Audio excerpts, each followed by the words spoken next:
Eso, por estar orando por mi esposa Sandrita, que yo espero que la semana que entra ya pueda estar aquí. Bueno, le damos gracias a Dios y la bienvenida a toda la gente que nos sigue a través de las plataformas digitales. Nos encontramos aquí el 1 de marzo del 2020 en la Iglesia Vida Nueva para el Mundo Denver, aquí en Littleton, en la ciudad de Littleton, en Colorado, en Denver, Colorado, y estamos predicando el libro de Romanos. Maravilloso el libro de Romanos.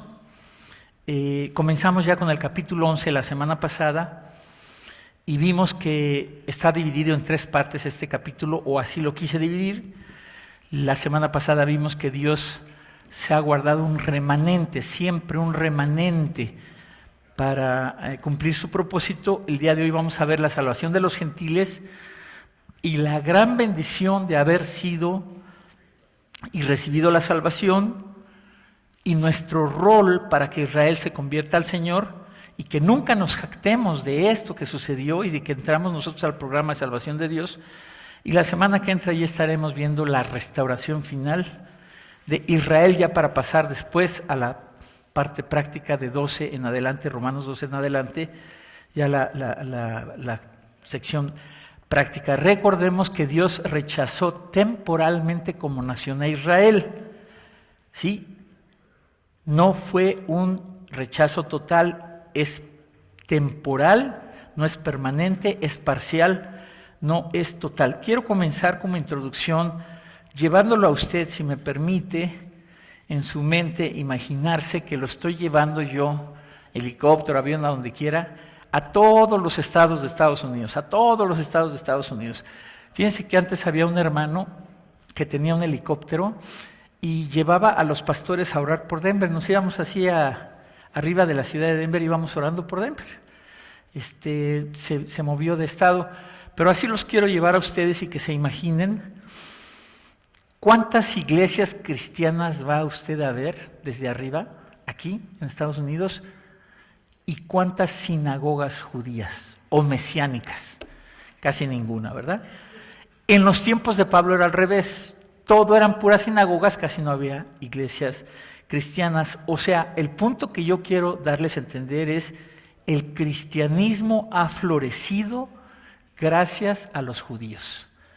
Nuestras raíces son hebreas, nuestras raíces son judías. Abraham, Isaac, Jacob, Pablo, Jesucristo, todos ellos judíos, y gracias a Dios por ellos, y por eso nosotros conocemos el Evangelio y por eso estamos el día de hoy aquí, ¿verdad? Recordando la semana pasada que vimos que el rechazo de Israel hacia Cristo y su justicia fue de varias maneras. Cuando ellos endurecieron su corazón, Dios les dio un espíritu de estupor, que es como estar borracho, así todo sin discernir bien, ojos con que no vean y oídos con que no oigan, dice la palabra de Dios. Sustituyeron la gracia de Dios. Escucha esto, porque aquí vamos a ver una aplicación con nosotros el día de hoy. Sustituyeron la gracia de Dios por sus rituales. Jesús se los dijo muchas veces: ustedes han cambiado lo que dijo mi Padre y han hecho mandamientos de hombres. Esto está pasando en las iglesias el día de hoy. A miles de creyentes nominales que se dicen cristianos, que al igual que los judíos creían que eran salvos por ser judíos. Déjeme ponerle un ejemplo. Actualmente hay gente que cree que porque se bautiza tiene la salvación. Obviamente sabemos que esto no es así, ¿verdad? O que por lavar los pies de alguien es más santo. Ahí le va otra: ayunar. Hay un concepto distorsionado del ayuno. Y gente que cree que por ayunar están haciéndole un favor a Dios. Este es un tema importante, porque cuando quieran ustedes ayunar, lo podemos explicar, lo podemos platicar para que sepamos cuál debe ser el propósito de ella. Señor, mírame, yo estoy flaco ya en los huesos, ya dame lo que te pedí. No, pues una manda no cambia nada, ¿verdad? Pues, ¿para qué baje yo de peso? Haz los ayunos que quiera, pero eso no es el ayuno del Señor. Y qué bueno que tengas esta mentalidad de limpiarse, ¿verdad? Ahora sí, aprovechando esta situación de mi esposa Sandrita, vamos a comenzar los dos, la voy a acompañar pues obviamente nuestro cambio de alimentación para estar mucho más sanos para el Señor, ¿verdad? Esto es importante. Ahí le va otra para que vea que también me tiro yo a mí mismo. Pastores que creen que las actividades de la iglesia son más importantes que todo y se olvidan de su relación con Dios, se olvidan de su esposa, se olvidan de su casa, se olvidan todo por la iglesia. Cuando me ordenaron como pastor, un señor precioso, precioso, no les miento, le brillaba el rostro.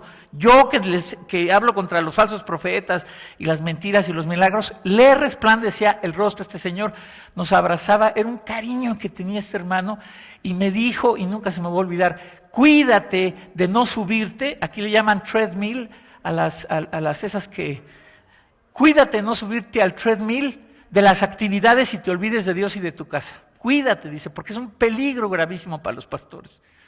Un día una señora le dijo al pastor, a su esposo, es un increíble pastor, pero el peor esposo. Órale. Entonces, todas estas cosas pasan actualmente y cuidémonos de estos males que están sucediendo, ¿verdad? Y de no confiar en Jesús y confiar más en actividades, rituales, liturgias y cosas de ese tipo, ¿verdad? Si usted lee Apocalipsis, la iglesia de la Odisea está representada por este tipo de personas y van derecho a la gran tribulación. Es más, oí un comentario de un comentarista y dice, al día siguiente del rapto va a haber iglesias cristianas que abran. Los que se quedaron. Imagínense. Bueno, entonces recuerde, el Israel desechado, castigado, revela la severidad de Dios, es cierto, y nosotros los gentiles nos hemos convertido en instrumento de la bondad de Dios. Esto es increíble. Y nunca, porque es parte del mensaje de hoy, nunca te jactes ni nunca te enorgullezcas de eso. Ahorita vamos a ver varios ejemplos. Romanos 11, y voy a leer la primera porción del 11 al 15. Romanos 11, del 11 al 15. Increíble lo que dice Pablo, increíble, mire lo que dice. Digo pues, ¿han tropezado los de Israel para que cayesen? Por tercera vez dice Pablo, en ninguna manera. Pero por su transgresión vino la salvación a los gentiles, para provocarles a celos. Y si su transgresión es la riqueza del mundo, y su defección la riqueza de los gentiles, ¿cuánto más no será su plena restauración? Porque a vosotros hablo, gentiles, por cuanto yo soy apóstol a los gentiles. Honro mi ministerio, por si en alguna manera pueda provocar a celos otra vez a los de mi sangre y hacer salvos a algunos de ellos. Porque si su exclusión es la reconciliación del mundo, ¿qué será su admisión sino vida de entre los muertos? Qué increíble, el rechazo de Israel causa nuestra salvación. Y dice Pablo, ¿sí?, que la predicación y la salvación de los gentiles iba a provocarlos a celo a los judíos. Y aquí le tengo un ejemplo precioso, ahorita se lo voy a compartir. O sea, qué increíble, ¿no? Predicar el evangelio para que cause celos. Pues ¿cómo, pastor? ¿Celos? Pues sí, celos de los buenos, envidia de la buena. O sea, yo deseo para mi hermano algo bueno para él, ¿verdad? Hay un guía de turistas en Israel con los viajes que se han hecho, que no es cristiano, y siempre le está compartiendo el grupo de cristianos que van. ¿Y sabe qué dice él? Dice, me asombra ver cómo ustedes se ponen a orar, así dicen, a orarle a su Dios, sin reverencia, con una familiaridad. Y ahí viene, lo están provocando a celos todo lo que está viendo, ¿verdad? Acuérdese que los judíos no tienen dónde adorar, no tienen dónde ofrecer sacrificios, no leen el Nuevo Testamento, ¿verdad? Entonces dice aquí que le vamos a provocar a celos. Quiero compartirle algo que Dios puso en mi corazón. Usted puede decir, esto no es la Biblia, no hay ningún problema, pero es algo que yo siento así. Dios nos trae a los hispanos, ponga mucha atención, Dios nos trae a los hispanos a este país, todos de una manera increíble. A mí me liquidaron en donde yo trabajaba. A los 44 años, hace 20 años llegué aquí, en el 99, me liquidaron y encuéntrale trabajo en México a los 44 años. De nada, ni restaurantes, hoteles, maestro de inglés, nada, absolutamente nada. A menos que seas un genio en algo, ¿verdad? Bueno, entonces cada uno de nosotros nos trajo Dios a esta nación. Escuche bien. Hace más o menos 150 años, un poquito más, llegó el Evangelio a México. De hecho, yo conocí al nieto del misionero presbiteriano que llegó a México casi el primero con el Evangelio, David Lecters. Y ellos sembraron semillas en México, un país 100% católico apostólico romano. Usted va a todos los pueblitos de México, ahorita que les decía que vamos a los Estados Unidos, puras iglesias cristianas, nada de sinagogas, en los pueblitos de México, y es muy bonita la arquitectura, lleno de iglesias, ¿verdad? Unas de 1600, en el centro de la Ciudad de México hay iglesias de 1600, o sea, antiquísimas. Bueno, entonces siembran semillas del Evangelio y esas semillas dan fruto y Dios nos trae a esta nación. Fíjese bien, una de las razones, aquí hace como 4 o 5 años, un poquito más, prediqué a la iglesia americana un 4 de julio, las bendiciones de parte de los Estados Unidos hacia el mundo, su contribución hacia el mundo. Una de ellas, enviar misioneros a todo el mundo. Increíble, increíble, enviar misioneros a todo el mundo. Por eso usted y yo estamos hoy aquí. Usted y yo somos el fruto de esas semillas que plantaron esos misioneros allá en Latinoamérica. ¿Y sabe para qué nos trae Dios aquí? Para provocarles a celo a los hermanos americanos y que regresen y vuelvan a ver esta gran nación, su rostro a Dios. Esto es cierto, hermano, yo lo he visto. Allí se pone afuera en la puerta una hermana, esposa de un pastor de misiones aquí, Becky, se pone allá afuera y está así viendo en la ventana y está riéndose y le digo, ¿qué ves, Becky? Y me dice, me encanta ver a tu gente cómo llega vestida para alabar al Señor. Y empiezan a darse cuenta de las cosas valiosas que tenemos los hispanos. Nos encanta ver cómo ustedes se reúnen, su comunión, ahora que hagamos iglesia en familia. Perdónenme que se lo diga, pero mis hermanos gabachos, lo voy a decir, se reúnen 15 minutos, comen un sándwich y se van. Aquí, ahora que venga iglesia en familia, usted lo va a ver. Hora y media comiendo de todo y luego en la mesa, me paro de la silla, otros 10 minutos despidiéndome, allí en la puerta, otros 15 minutos, en el carro siguen platicando, o sea, un calor humano increíble. Entonces, para eso nos trajo Dios aquí, no quiero que lo pierda de vista.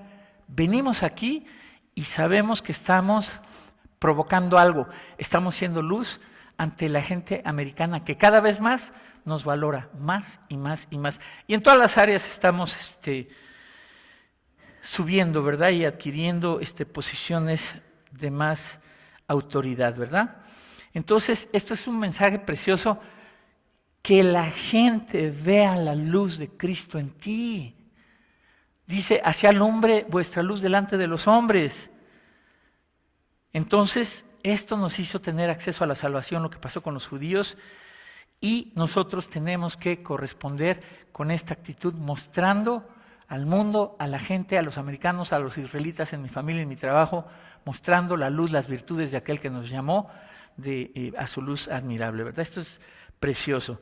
Entonces, esto aquí dice Pablo, para provocarles a celo con los gentiles, a ver a cuánto salvo, porque es muy difícil compartirle a un judío a que se convierta a Jesús el Mesías, ¿verdad? Entonces, Pablo dice, vamos a provocarlos a celo en esta primer porción. Ahora vamos a la segunda porción y quiero que venga conmigo, por favor, al verso 16. Fíjese lo que voy a hacer, nunca lo he hecho, nunca lo he hecho. Si me dice, pero una sola persona, no digan todos al mismo tiempo, digo, porque no tengo para tantos. Le regalo una Biblia si me dice, aquí vamos a hablar de las primicias. ¿A qué se refiere con las primicias? En este pasaje de Romanos 11. Se lo voy a leer. Si las primicias son santas, verso 16, también lo es la masa restante, y si la raíz es santa, también lo son las ramas. Última chance para ganarse su Biblia. ¿A quién se está refiriendo con las primicias? Teólogos, come on. Y hijo, veo puros signos de interrogación arriba de las cabezas de todos. En algunos sale humo. Está hablando de los patriarcas. Abraham, Isaac y Jacob. Y dice prácticamente Pablo, si ellos son santos, y pone un ejemplo, si el principio de las primicias de la masa son santas, toda la masa es santa, si Abraham, Isaac y Jacob fueron santos, ahí viene su descendencia, también tiene que ser diciendo que Dios los va a restaurar. Vamos a leer este pasaje, dice de vuelta Romanos 11:16.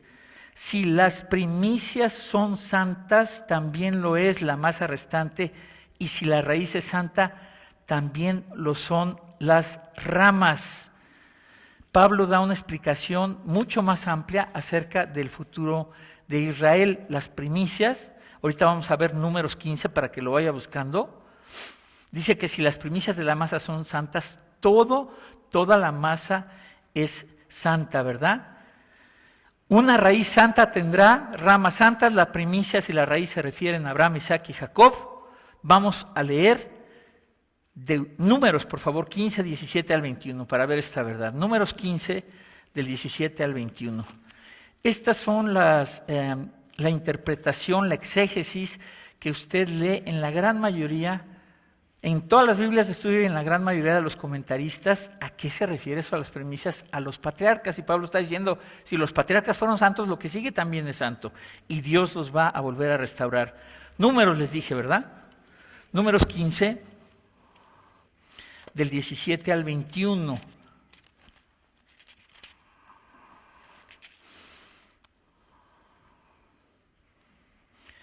Y esto es antes de entrar a la tierra prometida. Mire lo que dice. También Jehová habló a Moisés diciendo, habla a los hijos de Israel y diles, cuando hayáis entrado en la tierra a la cual yo os llevo, cuando comencéis a comer del pan de la tierra, ofreceréis ofrenda a Jehová.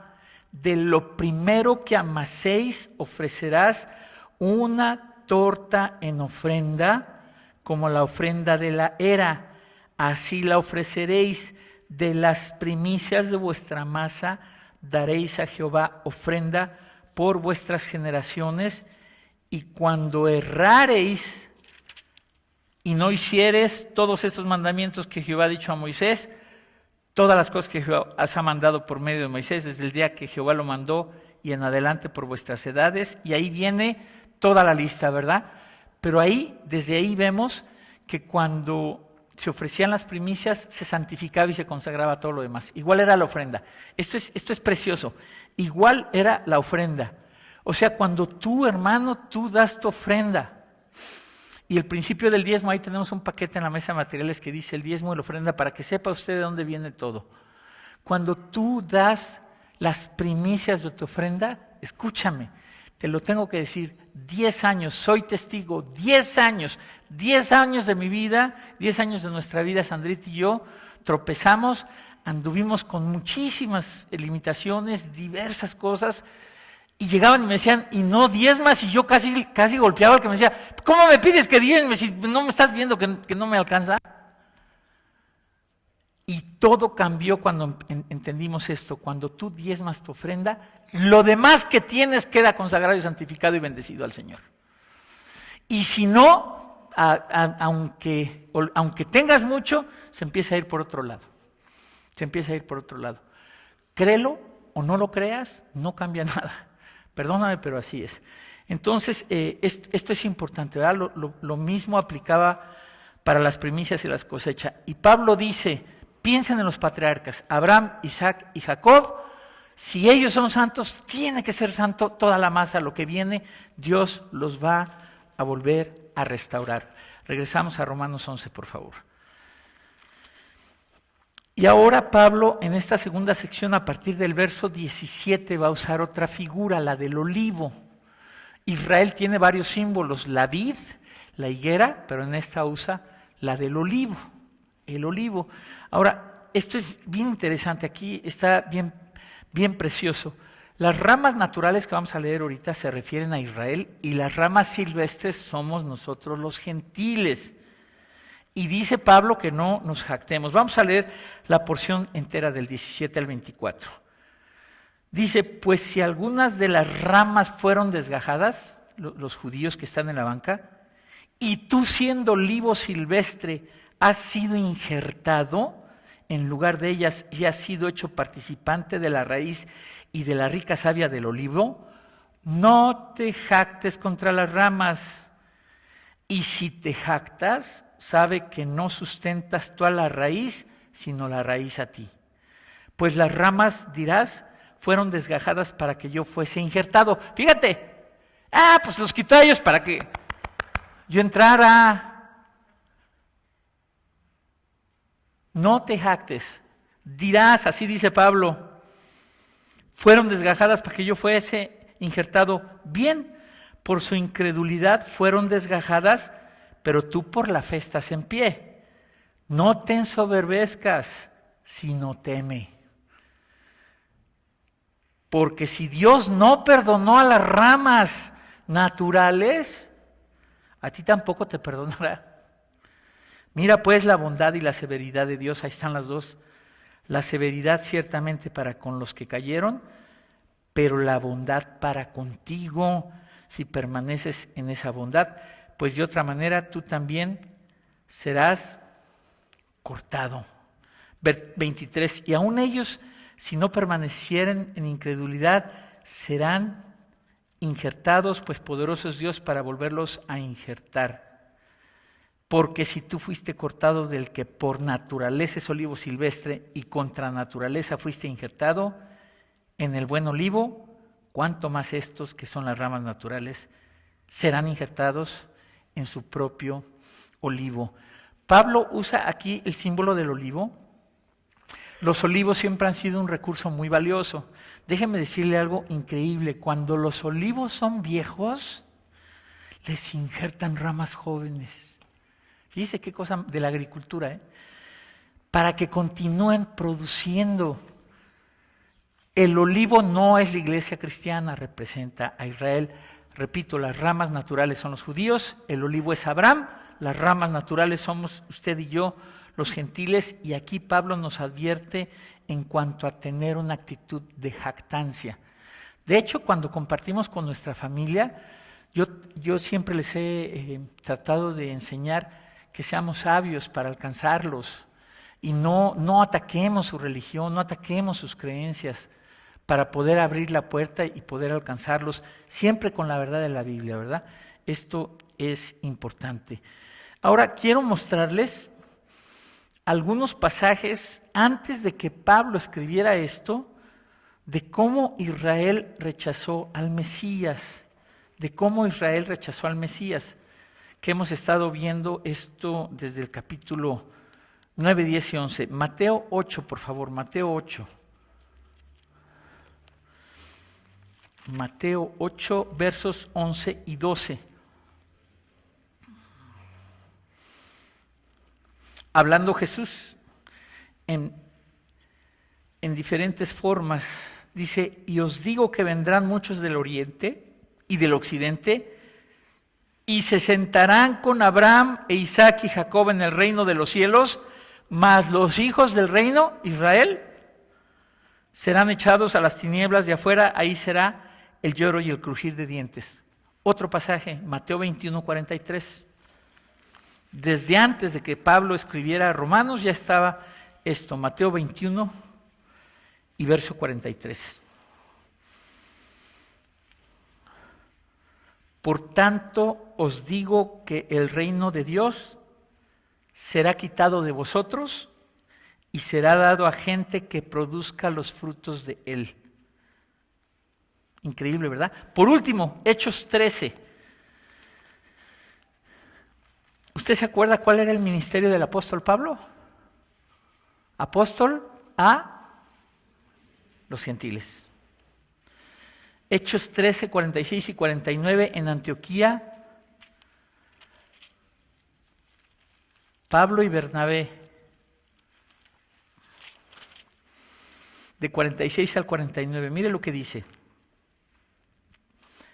Entonces Pablo y Bernabé, hablando con denuedo, dijeron, a vosotros a la verdad era necesario que se os hablase primero a los judíos la palabra de Dios, mas puesto que la desecháis y no os juzgáis dignos de la vida eterna, he aquí, nos volvemos a los gentiles, porque así nos ha mandado el Señor diciendo, te he puesto para luz de los gentiles, a fin de que seas para salvación hasta lo último de la tierra. Los gentiles oyendo esto se regocijaban y glorificaban la palabra del Señor y creyeron todos los que estaban ordenados para vida eterna. Y la palabra del Señor se difundía por toda aquella provincia. Dios nos injerta en el olivo. Al ser injertados no hay razón para jactarse. No existe nada. No hay razón para jactarnos, ¿verdad? Estamos escuchando esta prédica gracias a los judíos y Pablo nos pide que nos recordemos de nuestras raíces hebreas, Abraham, Isaac, Jacob, Cristo, Pablo, todos judíos y nosotros somos hijos espirituales de Abraham por la fe en Cristo Jesús. ¿Usted sabía eso? Somos hijos espirituales de Abraham, así lo dice la palabra de Dios. Venga Gálatas 3:7, por favor. Gálatas 3:7, después de 2 de Corintios.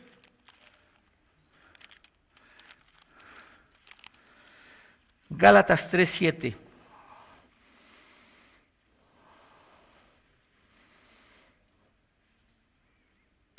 Oigo las hojas de las Biblias buscando, Unos andan por Apocalipsis, otros en Génesis.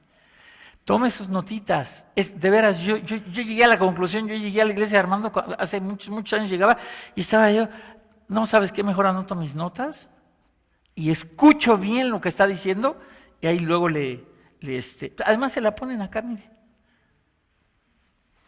Ok, Gálatas 3:7. Sabed por tanto que los que son de fe, estos son hijos de Abraham. Somos hijos de Abraham espiritualmente. Ahí mismo el 3:14. Para que en Cristo Jesús la bendición de Abraham alcance a los gentiles, a fin de que por la fe recibiésemos la promesa del Espíritu. El judaísmo es el inicio del cristianismo. Ninguna otra cosa. El judaísmo es el inicio del cristianismo. Ay, hermano, ya nomás nos faltan nuestros hilitos y nuestro keipá. No. Nosotros somos hijos de Huitzilopochtli, pero de todas maneras, ya somos hijos espirituales de Abraham. No hay lugar para la jactancia. Advertencias contra el orgullo, versos 19 al 21, Romanos 11. Advertencias contra el orgullo, regresamos a Romanos 11, versos 19 al 21. Otra vez, pues las ramas, diréis, fueron desgajadas para que yo fuese injertado. Bien, por su incredulidad fueron desgajadas, pero tú por la fe estás en pie, no te ensoberbezcas, sino teme, porque si Dios no perdonó a las ramas naturales, a ti tampoco te perdonará. Dios dice, si pude injertarlos a ustedes, ¿cómo no voy a poder reinjertar las ramas desgajadas a Israel otra vez? ¿Cómo no lo voy a poder restaurar? Esto es imposible en el reino natural. Les dije que en la agricultura injertan ramas buenas en un olivo para que produzca fruto, pero si tratan de injertar ramas muertas, ya no. O sea, en el reino natural no se puede, pero en el reino de la gracia sí. Dios va a volver a agarrar a esas ramas, a esos judíos, y los va a volver a reinjertar en el olivo. Esto es increíble. ¿Sí?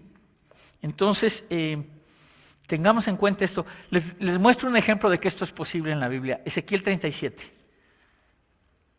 Ezequiel 37. Usted ya se sabe el pasaje de los huesos secos. Dios le dice al profeta, ve y predícale estos huesos secos, muertos. ¿Y sabe qué empieza a pasar? Le empiezan a salir músculos, empiezan a vivir. Y mire lo que dice a partir del verso 10, esto es increíble. Y profeticé como me había mandado y entró espíritu en ellos y vivieron y estuvieron sobre sus pies un ejército grande en extremo. Verso 11, Ezequiel 37, 11. Me dijo luego, hijo de hombre, todos estos huesos son la casa de Israel. He aquí, ellos dicen, nuestros huesos se secaron y pereció nuestra esperanza y somos del todo destruidos.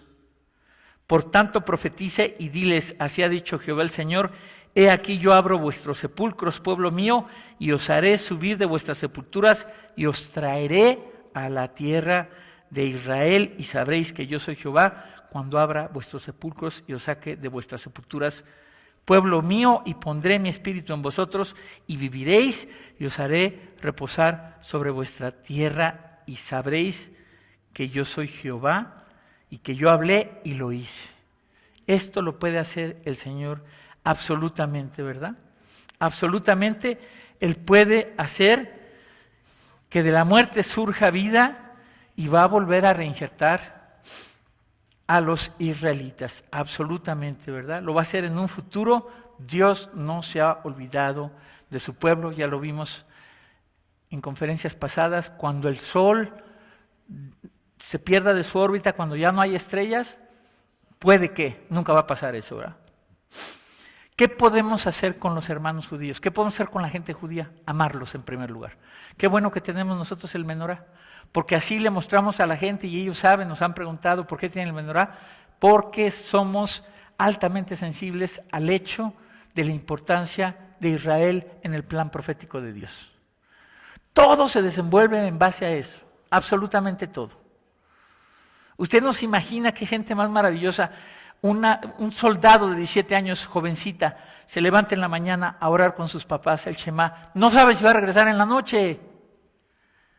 4 o 5 mil años de saber lo que es guerra, siempre son los mejores pilotos, los mejores, la mejor milicia, absolutamente todo. Yo no sé si ustedes se acuerdan, hace muchos años, un señor en Uganda, Idi Amin, raptó un avión y Jimmy Carter el presidente Jimmy Carter mandó helicóptero, se cayó, un desastre. Y llegaron los israelitas y un muerto y rescataron a 99 gentes en la noche en una operación así de las que se echan ellos. Las mejores academias a donde mandan a capacitarse a la policía Interpol, a lo más filoso del mundo, israelitas. Nadie les gana, nadie les gana. Entonces hay que amarlos, hermano. Gánalos para Cristo, está bien. Predícales, predica a otros, predica el evangelio a toda la criatura para provocarlos a hacerlo. ¿Es lo que dice Pablo? Así los podemos bendecir, ¿verdad? Así los podemos bendecir. Y recordar, no jactarnos, la bendición de temer, no de jactarse, no de ser arrogantes y de reconocer la bondad de Dios que recibimos por gracia, un favor inmerecido, ¿verdad? ¿Ha olvidado Dios a Israel? En ninguna manera, en ninguna manera. Vamos a orar y le pido a mi hermano Mauro que se prepare para celebrar la Santa Cena. Padre Celestial, te damos gracias, Señor. Gracias por el pueblo judío que tú escogiste, Señor, y que les dijiste por ser el más insignificante de los pueblos, Señor. Gracias porque en tu plan perfecto, Señor, tú sabes por qué ahorita están en espera, Señor. Y gracias porque los vas a volver a reinjertar, los vas a volver a restaurar, aunque muchos de ellos en una etapa muy difícil, Señor, que es la gran tribulación. Gracias por toda la gente judía, Señor, que ha aportado en tantas áreas de la vida, Señor, a la humanidad, Señor. Gracias, gracias te damos. Y enséñanos, Señor, a compartirles a Cristo, a los judíos, y sobre todo danos de nuevo para predicar el evangelio a toda criatura, Señor, para provocarles a celos, Señor. Te damos gracias, Señor, gracias, gracias en el nombre de tu Hijo amado.